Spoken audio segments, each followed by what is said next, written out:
Assalamualaikum, halo sahabat pembelajar, bertemu lagi dengan saya Rahma Novianti. Apa kabarnya semua hari ini? Tetap semangat dan terus belajar. Di video kali ini saya akan menjawab dari pertanyaan belajar bersama Bimba dengan tema prioritas dalam proses membimbakan. Untuk pertanyaan pertama, kegiatan apa yang harus diprioritaskan motivator dalam proses membimbakan?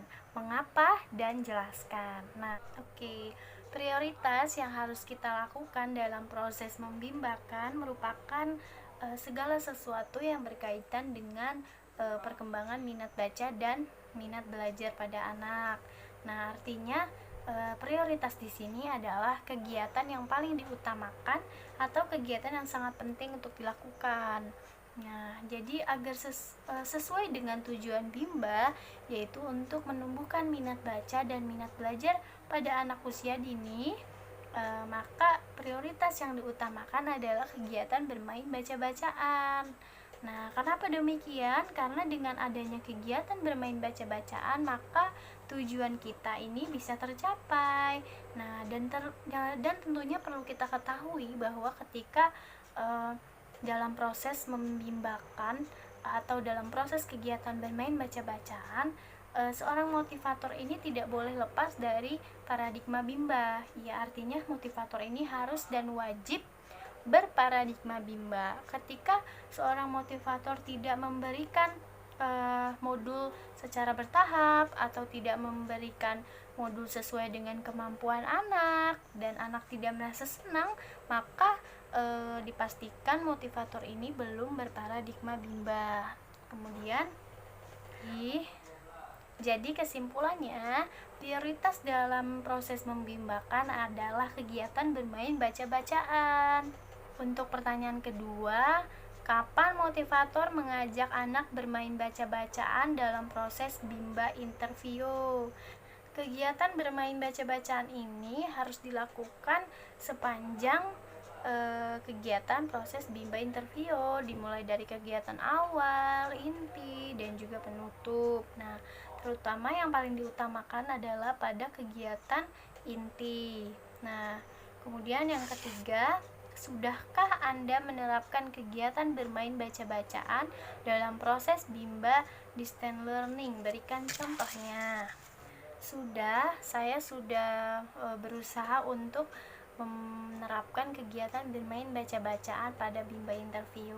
Nah, pada kegiatan awal saya mengajak anak untuk berbahasa Bimba terlebih dahulu, kemudian mengajak anak untuk kemudian dengan memverbalkan kata, dengan menanyakan tadi kakak sudah MAKN belum gitu. Kemudian pada kegiatan awal saya juga mengajak anak untuk bernyanyi menggunakan bahasa Bimba, yaitu dengan lagu La Bimba seperti itu. Kemudian pada kegiatan inti saya mengajak anak untuk menyiapkan KPK-nya. Mana KPK-nya udah disiapkan belum? Sudah. Ayo, punya berapa? Ayo KPK-nya dikeluarin. Ada berapa? Wah, banyak ya. Iya, banyak.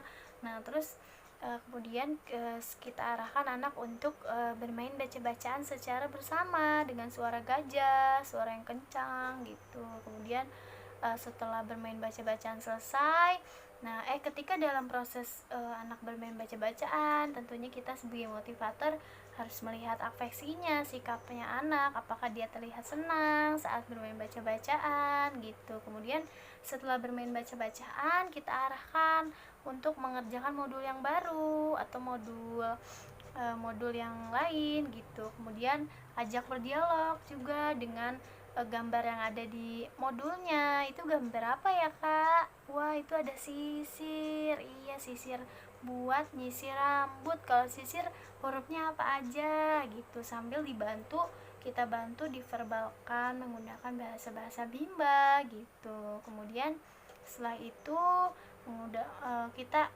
juga coba tentunya ajak anak untuk menarik garis, menghubungkan mana gambar yang sesuai dengan tulisannya gitu. Kemudian setelah itu juga tentunya kita mengarahkan anak untuk melipat modul, untuk bermain baca-bacaan kembali ya kan, untuk melihat apakah anak ini sudah mampu atau belum gitu. Kemudian tentunya kita harus selalu memberikan reward setelah anak selesai mengerjakan modulnya. Kita harus selalu memberikan reward dan motivasi biar dia terlihat semangat selalu. Kemudian kalau misalkan anak sudah ketika sudah melihat modul dan bermain baca-bacaan lagi gitu, melihat apakah anak ini sudah mampu atau belum.